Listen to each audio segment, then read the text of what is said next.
챗GPT랑 제미나이 중에 도대체 어떤 AI 툴을 써야 되는지 고민이 많이 되시죠? 제가 오늘 이 둘의 공통점과 차이점을 좀 이론 중심으로 소개를 해드리도록 하겠습니다. 그래서 여러분들께서는 이 영상을 보시면 어떤 AI가 나에게 맞는지 알 수 있을 것 같습니다. 일단 두 LLM의 공통점을 한번 말씀을 드리겠습니다. 역시 이 두 AI는 작동하는 원리가 똑같아요. 사실 LLM의 시초가 시작된 것은 얼마 되지 않습니다. 2017년에 구글에서 발표한 트랜스포머 Attention is all you need라는 이 역사적인 논문을 발표하고 나서 그 이후에 오픈 AI에서 챗GPT를 개발하게 됐죠. 그래서 사실 GPT 등 제미나이 등 LLM 모델이기 때문에 사실 공통점이 더 많이 있습니다. 네, 밑에 보시면 AI가 작동하는 기본 원리, 예측과 토큰이라고 되어 있죠. 사실상 GPT나 제미나이 같은 LLM은 예측을 할 수밖에 없어요. 왜냐하면 설계된 것 자체가 아주 그럴싸한 답변을 하기 위해서 만들어진 AI이기 때문에 확률적으로 가장 가능성 있는 답변을 하도록 설계가 되어 있는 것이죠. 그래서 보시면 비지능적 판단, 여러분들이 많이 착각을 하고 계시는데 사람처럼 생각한다거나 정답을 알고 있는 존재가 절대 아닙니다. 단순히 질문을 받으면 그 다음에 이 질문에 적합할 만한 답변을 확률적으로 계산하고 나서 여러분들께 단순히 전달하는 것 뿐이죠. 이렇게 보면 아직 AI가 갈 길이 멀었다는 게 좀 보일 수 있는데 그 다음 것을 볼게요. 그렇기 때문에 사실 실수 가능성이 너무 많아요. 확신 있는 말투로도 틀린 정보를 말할 수 있는 이유라고 하는데 제미나이든 GPT 등 둘 다 실수 가능성이 좀 많은데 아무래도 이것은 LLM의 한계라고 할 수가 있겠죠. 간혹 가다가 요새 이러신 분들이 너무 많아요. 챗GPT나 제미나이한테 질문을 물어보고 그냥 곧대로 다 믿고 GPT가 이렇게 말했는데 제미나이가 이렇게 말했는데 넘어가시는 분들이 좀 많이 있습니다. 사소한 정보 같은 것은 상관없지만 법률적 판단이라든지 이런 부분에 있어서는 2차 검증이 필요한데 그것을 하지 않고 넘어가시는 분들이 간혹 있기 때문에 한번 주의를 하라는 차원에서 제가 이렇게 말씀을 드립니다. 그리고 두 번째로 넘어가면 GPT나 제미나이가 어떻게 문장을 해석하고 어떻게 학습을 하는지에 대해서 간단하게 소개를 드리자면 여기서 보시면 사실상 AI는 단어가 뭔지를 알 수가 없어요. 예를 들면 식빵, 과자, 아이스크림, 음료수 이 단어가 뭔지를 알 수가 없어요. AI한테는 그냥 한낱 기호에 불과해요. 그러면 이것을 어떻게 분석을 하느냐? 간단합니다. AI는 사람이 생각하는 단어 단위로 읽지 않고 의미 단위로 쪼개서 읽어요. 이것을 토큰이라고 하는데 이해하기 편하게 말씀드리자면 가장 작은 의미 단위로 쪼갠다고 보시면 될 것 같아요. 그래서 인간은 나는 너를 좋아한다로 이렇게 읽는 반면에 AI는 그렇게 읽지 않아요. 나는 너를 좋아한다. 이렇게 해석을 한다는 것이죠. 그럼 과연 AI가 어떻게 해서 이 문장의 뜻을 알게 되느냐? 결국에는 수많은 문장 패턴을 학습을 하는 겁니다. 아까 예를 들어서 여기 밑에 보시면 나는 사과를 있습니다. 이 시점에서는 AI는 도대체 사과가 뭔지를 알 수가 없다는 거예요.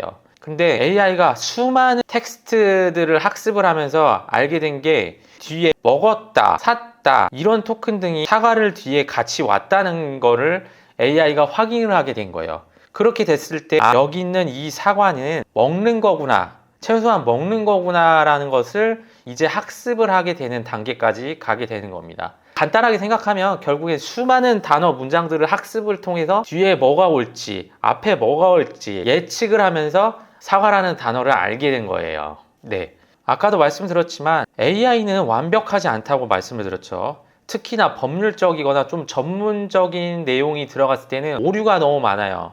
예를 들어서 한국의 명예훼손에 대해서 한번 GPT한테 물어본다 그러면 사실 틀린 정보가 너무 많이 있습니다. 그렇기 때문에 여러분들께서는 이 얘기를 많이 들어보셨을 거예요. 할루시네이션이라고 환각, 사실이 아닌 내용을 매우 당당하게 지어낼 수 있다는 점이 있죠. 왜냐하면 아까도 말씀드렸다시피 LLM 자체가 아주 그럴싸한 답변을 하도록 만들어진 것이기 때문에 결국엔 확률적으로 자기가 생각했을 때 가장 좋은 답변을 그냥 우리 사용자에게 전달하는 것에 지나지 않아요.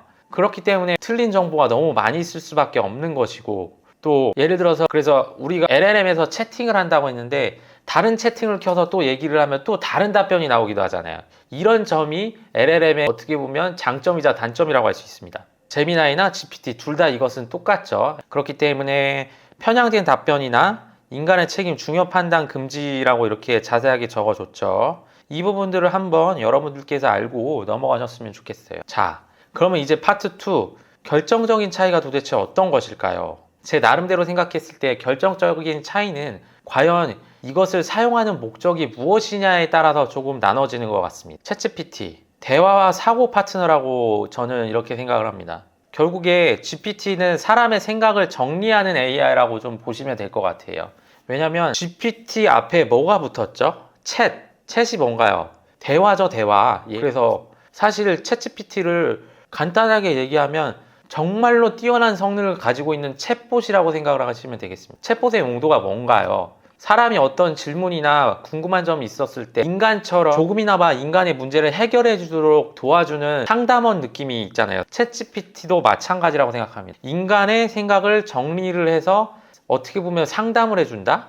그래서 밑에 보면 챗GPT는 결국 사람과의 자연스러운 대화 흐름을 최우선으로 생각을 하기 때문에 결국 사용자, 저 같은 사람이 어떤 의도를 갖고 질문을 했을 때 그 의도에 맞게 답변을 해주는 것을 볼 수가 있습니다. 이게 어떻게 보면 좋은 점이자 단점이라고 볼 수 있는 점이, 예를 들어서 내가 과일인 사과를 싫어해. 사과를 싫어한다는 것을 은연중에 프롬프트 안에 포함을 해서 얘기를 하면 GPT도 결국 그래, 이 사용자가 사과를 싫어하는구나, 그래서 사과에 대한 부정적인 면만 강조해서 이 사용자에게 답변을 해 주어야겠다, 이렇게 설계가 되어 있단 말이죠. 그러니까 사용자가 원하는 바가 무엇인지를 꼼꼼히 고민을 하고 그에 대한 답변을 해주니까 맞춤형 답변을 해줄 수 있다는 아주 큰 장점이 있는 반면에, 단점은 정보를 탐색했을 때 편향된 정보가 생길 수 있다는 점이죠. 그래서 밑에 써드렸지만 글쓰기 보조라든지 기획,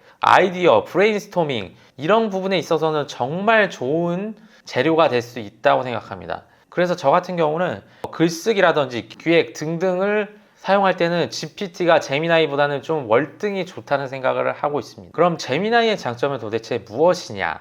여러분들께 소개해 드릴게요. 자, 제미나이는 효율적인 작업 도구라고 할 수 있어요. 요새 구글 워크스페이스를 참 많이 쓴단 말이죠. 왜냐하면 워크스페이스의 장점이, 이 회사의 워크스페이스에 등록을 하면 직원 관리도 편하고, 또 다 같이 드라이브를 공유를 할 수도 있고, 시트도 공유를 할 수 있고, 이것을 제미나이에서도 그대로 쓸 수 있다는 점이 너무 좋은 것이죠. 그러면 구글 워크스페이스를 쓰는 사용자 입장에서는 제미나이를 안 쓸 이유가 없는 거죠. 제미나이에서 바로 수정, 편집 등이 가능한 수준까지 지금 가고 있기 때문에 너무 효율적인 작업을 할 수 있다는 점이 제미나이의 아주 큰 장점이라고 할 수 있어요. 그렇기 때문에 나중에 어떻게 될지는 모르겠지만 오픈 AI는 자신들의 생태계가 아직 마련이 돼 있지 않잖아요. GPT 이외에 생태계가 없는데, 제미나이는 이미 구글이라는 생태계 안에 제미나이가 들어간 것이기 때문에 앞으로 제미나이가 점점 더 성장할 거라고 생각이 드는 것 같습니다. 그래서 이렇게 PPT에서도 소개드린 대로 연결과 통합 중심이라고 했죠. 구글 생태계 연동이 너무 좋죠. 그리고 두 번째로 고효율 MOE 설계라고 되어 있는데, 간략하게 설명을 해드리자면 매우 빠르고 효율적인 처리가 가능하다는 점이 여기서 밝혀지는 겁니다. 결국에 제미나이는 데이터 분석에 아주 능하며 효율적인 작업을 할 때 필요한 도구라고 생각을 하시면 될 것 같습니다. 자, 그래서 챗GPT와 제미나이를 한눈에 비교를 한번 해볼게요. 두 AI 툴의 지향점 자체가 이렇게 다르죠. GPT는 대화형 AI, 생각을 정리하는 데 많이 도움이 된다고 했고, 제미나이 같은 경우에는 도구형 AI, 작업 처리에 아주 능한 AI라고 볼 수 있습니다. 그리고 GPT의 장점은 맥락 파악 및 논리적 설명이 가능하다고 했죠. 왜냐하면 설계된 것 자체가 사용자의 의도를 파악하고 그에 맞는 답변을 하도록 설계된 점이 있기 때문이죠. 하지만 제미나이 같은 경우에는 역시 검색과 속도, 효율성이 아주 뛰어납니다. 그리고 질문 처리는 긴 문맥 유지에 조금 유리하다고 볼 수 있습니다. 하지만 제미나이 같은 경우에는 아까 말씀드렸다시피 핵심 토큰 중심으로 고속 처리를 한다고 했죠. 쓰잘데없는 정보를 굳이 분석할 필요 없고 가장 중요한 정보만 분석을 한다고 생각을 하시면 될 것 같아요. 그래서 프롬프트를 줄 때도 한간에 전문가분들이 이런 얘기를 많이 하죠. GPT 같은 경우에는 자세한 내용을 프롬프트를 쓸 때 적용을 해야 된다고 하지만 제미나이 같은 경우에는 그럴 필요 없다, 간결하게 해주는 것이 아주 좋다, 이렇게 주장하는 분도 있습니다. 그래서 이 AI 툴의 용도에 맞게 사용을 해야 된다고 생각을 하는데, 아까도 제가 말씀드렸다시피 기획서 작성이라든지 복잡한 상담이라든지 이런 부분은 챗GPT가 좀 나을 것 같고, 그에 반해 정보 검색이라든지 코드 생성, 데이터 처리에 있어서는 당연히 제미나이가 좀 더 뛰어나다고 생각을 하게 됩니다. 아주 간략하게 정보 검색 측면에서 왜 제미나이가 뛰어난지에 대해서 하나를 소개를 해드리자면, 여러분들 유튜브 많이 보시죠? 유튜브 정보 같은 경우에도 제미나이에게 링크만 클릭을 해주면 바로 무슨 내용인지 학습을 할 수 있다는 점이 너무 좋은 것이에요. 제가 간단하게 보여드리겠습니다. 여러분 테드 많이 보시죠? 테드에 좋은 정보가 너무 많은데 네, 이걸 한번 볼게요. 네, 근데 이걸 언제 하루 종일 이걸 다 보고 있겠습니까? 그래서 이런 아주 좋은 내용을 그냥 주소창 가서 컨트롤 C를 한 다음에 제미나이에 가서 이렇게 붙여넣기를 하면 됩니다. 그리고 해당 내용 상세히 요약해줘, 이렇게만 해주면 정말 자세하게 나오죠. 결국 이 영상의 내용은 인생의 3분의 1을 직장에서 보내는데 직장 내 스트레스를 어떻게 해결을 하는지에 대해서 얘기를 하는 것 같아요. 그래서 이렇게 자세하게 분석을 해주잖아요. 그래서 이런 점이 제미나이에서 정보 검색을 할 때 너무 좋다는 것이죠. 네. 그래서 저는 최종적으로 이렇게 생각을 하고 있습니다. 결국엔 복잡한 사고라든지 논리적인 측면에서는 GPT를 좀 활용을 하고, 정보 검색이라든지 일을 효율적으로 처리할 때는 제미나이를 쓰고, 이렇게 50대 50으로 가져가면 될 것 같습니다.